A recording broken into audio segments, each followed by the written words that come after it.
Hi, I'm Ben. I write blog posts on 6degreesofkosherbacon.com, and I thought this week I'd try something new. If you don't want to read a 1,000-word essay on Torah this week, I thought, maybe you want to just watch me go through it really quickly. So give it a try, see how it works. So we're in Parshas Vayera. It's right in the middle of the Egypt story. We've got Pharaoh and Moses in the burning bush and the Jews in slavery and the 10 plagues. That's all happening around and in this. But there's something about this Parsha that reminded me of something from junior high school, which is I used to have this amazing teacher, this English teacher named Mr. Patterson. And the thing about Mr. Patterson is, as amazing of a teacher he also was a spectacle. He loved making fun of students, and he loved embarrassing us and calling us out in front of the class and doing things that, out of context, would seem really mean. But he knew when he could do things and when he shouldn't do things, and who to pick on and who not to pick on. And really, he was a master of it, and it really created an amazing learning environment. So he was a great guy. But the reason why I bring him up is because he had once said to the class that he never gets picked for jury duty. That he when they would ask him his views on law on the justice system, he would say that he never he understood the concept of a technicality and how somebody could look like they're guilty but not be guilty, and he was fine with that. But if they were guilty, they should have the book thrown at them. They should, to the full extent of the law, get the biggest punishment possible for that transgression. And so because of that, he was never chosen for jury duty. And so what he was talking about there is he was talking about this quality of justice, which is really set up in this week's Parsha in a couple of ways. First off, we get in this week's Parsha, God tells Moses, but that a new name. He gives Moses a new name that the Jewish people will know him by. Prior, the Abraham, Yitzhak, and Yaakov has known him as Kel Shakai. But from now on, they're going to know him as, I'm going to spell it out because we're not supposed to say it. We're not even really supposed to spell it, so I'm going to do spaces between the letters. Yud, then a Hey, then a Vav, then a Hey.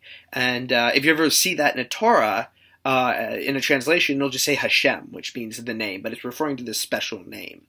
The way you'd actually close to pronounce it, the way we kind of pronounce it, is if you do a prayer and you say Baruch Atah, that next word is the way you would pronounce this name of God.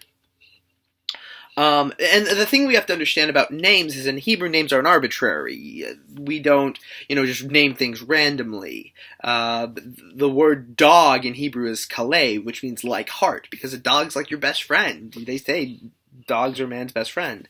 Your Hebrew name has a special essence about you. So the names of God communicate a very special thing about God, but you actually can't really understand the totality of God because it's God. So we have these different names that express a different part of God when we are interacting with God and what we're experiencing. Not to say that God has parts, but it's just about what we're experiencing at that moment. So if you open up the Torah, in the beginning, Bereshit story, God's referred to as Elohim. God is setting up the world. He's making nature and he's making laws. And that Elohim also means judge, justice. So there's something about in the laws of nature that can't be broken, and you're at the mercy of them. If you slip and fall off a building, fall out a window, no matter how sorry you are, you're not going to get any mercy on that. You're going to fall to the ground and die, unfortunately. But then we get this new name, this Yud, then Hey, then Vav, then Hey name, which actually is an aspect of Rachmin, of mercy.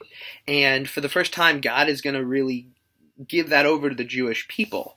which they really need at this point because they've been in slavery for forever, and well, not for forever, for a couple hundred years, and we know that they've gone down. We understand that they've gone down in levels of holiness. They're almost at like the worst level of holiness possible, of not the lowest level possible. So they're not being redeemed because of their merit, but that God's going to redeem them anyway. And that's what we're getting at this point here. So, when we live our lives, when we think about these two concepts of justice and mercy, what does that mean for us?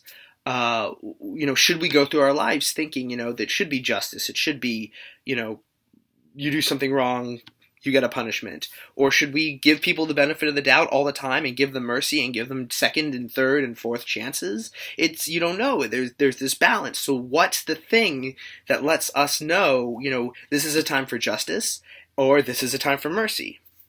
And what's interesting is even though we get these names of God in this part, this justice-mercy dichotomy presents itself again in this story, which is we've got Moses and then we've also got his brother Aaron. Now, we're told that Moses needs a mouthpiece. He needs someone to talk for him because he's got some problem with his mouth, whether that's literal or metaphoric or whatever. But he needs Aaron to speak for him. But there's another reason why he needs Aaron, which is the idea that Moses is known as an emes. He has this quality of Elohim or judgment, and he calls people out. He gives rebuke. He works with action. He hits the rock.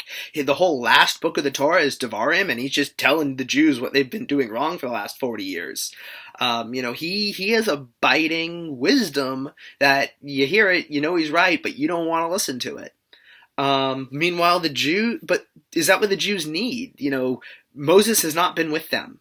Moses didn't go through slavery.